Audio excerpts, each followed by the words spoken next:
नमस्कार. आज आपण आधी नवरात्रीच्या खूप खूप शुभेच्छा. कोणाचे उपास वगैरे असतील तरी पण फराळ वगैरे करत जा. आज आपण बनवणार, माझाही उपास असतात 9 दिवस. तर आज मी वरीचं भात, आज मी म्हणजे विचार केला आज सफेद कलर पण सफेद आहे, पहिलाच उपास आहे, आज काय ते सफेदच खाऊया म्हणून आज मी वरीचं भात म्हणजे उपमा टाईप बनवणार आहे आणि ताकाची कढी बनवणार आहे. त्यासाठी आपण घेतले अर्धा वाटी, ते स्वच्छ आपण धुवून घेणार आहोत.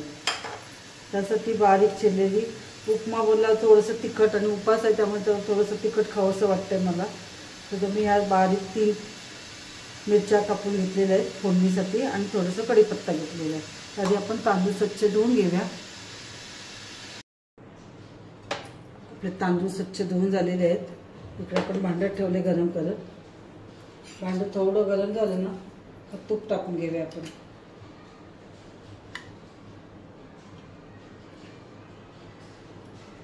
मला जास्त तूप आवडत नाही म्हणून मी थोडंसं कमी प्रमाणातच तूप टाकते. फोडणीमध्ये जिऱ्याला व्यवस्थित लालसर होऊन द्यायचं, करपवायचं नाही. आपण कापलेल्या मिरच्या फोडणीमध्ये, कढीपत्ता आपण परतून घेऊ. थोडंसं तिखटपणा तुपात उतरेल आपल्या. आपण धुतलेले वरीचे तांदूळ आहेत. तुम्हाला याला जमत असेल तर तुम्ही कुकरमध्येही लावलं तरी चालेल, कुकरमध्येही छान होतं भात. याला तुपामध्ये व्यवस्थित परतून घ्यायचं, बारीकच गॅस ठेवायचं. 1 वाटी आपण बरोबर, तर गरम पाणी आहे म्हणून मी थोडंसं घाबरवत होते. 1 वाटी पाणी टाकायचं. आता आपले व्यवस्थित परतून झाले.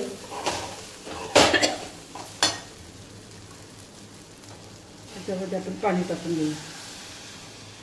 गरम पाणी असल्यामुळे पटकन शिजतं, वेळ लागत नाही भात शिजायला. चवीपुरतं मीठ टाकून घ्यायचं. आपल्या कढीत पण मीठ येईल म्हणून थोडंसं साधारण कमी टाकलं. आणि तुम्हाला जर जास्त वाढ लागत असेल तुम्ही जास्त टाका. मला थोडंसं कमीच मिठाची सवय आहे.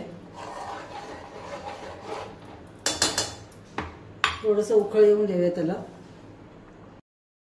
आता आपल्या भाताला उकळ आलेली आहे. थोडंसं पातळ पाहिजे असेल तर पाणी अजून थोडंसं ओतू शकता तुम्ही, कारण हा आपण गरमच पाणी होतं त्यामुळे पटकन शिजतं. मी 1 वाटी, अर्धा वाटीला मी बरोबर 1 वाटी पाणी घेतलंय. थोडं आता भातावर आपण झाकण ठेवलंय, बारीक गॅस ठेवायचं आणि कमीत कमी 5 मिनिटासाठी त्याला असंच ठेवायचं. वाटलंच मध्ये आपण हलवून जाऊया. कढी करायची आपल्याला.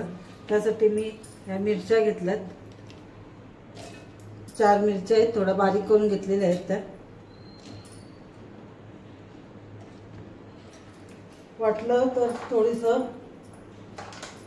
जिरं टाकू शकता, थोडीशी वेगळी चव येते. आणि दही घेणार आहे. दही मी अर्धा वाटी कमी मी दही घेतले. त्याला थोडंसं आपण मिक्सरला लावून घ्यायचं. मिक्सरला म्हणजे म्हणजे आपली कढी फुटत पण नाही मिक्सरला लावली तर.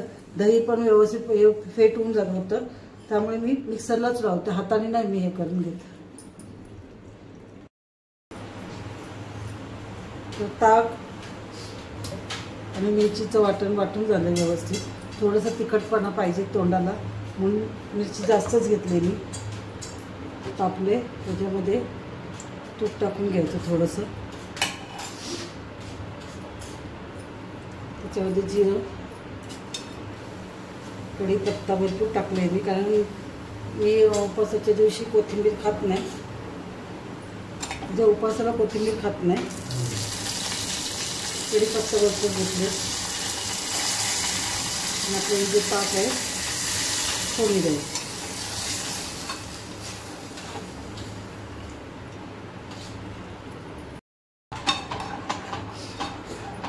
भांडे धुवून जे पाणी होईल ते पाणी पण ह्याच्यातच ओतायचं.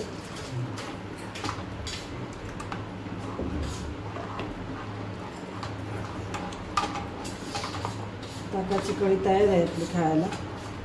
कोण कोथिंबीर खात असेल तो टाकू शकता कोथिंबीर. मी याला जास्त गरमही करायचं नाही पण फुटते म्हणून. थोडीशी साखर, आंबट तिखट गोड होईल.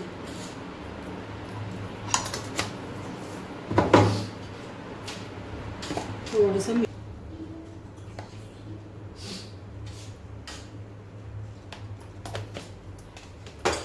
चवीपुरतं मीठ पण टाकून झालं. आता गॅस बंद करायचा. पण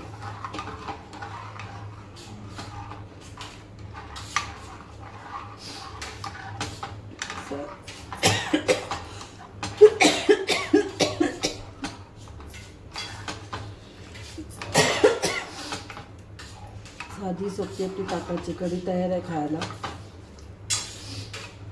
आपण वरीचा उपमा, वरीचा भात म्हणा, वरीचा उपमा बोला, ते बघितलं. ताकाची कढी बघितली. दोन्ही रेसिपी बघितल्या. कशा वाटल्या तुम्हाला? साध्या सोप्या तुम्हालाही येतच असतील तरी पण मी माझ्या पद्धतीने दाखवलं. आवडलं असेल तर आपल्या चॅनलला लाईक, शेअर आणि सबस्क्राईब करायला विसरू नका. थँक्यू.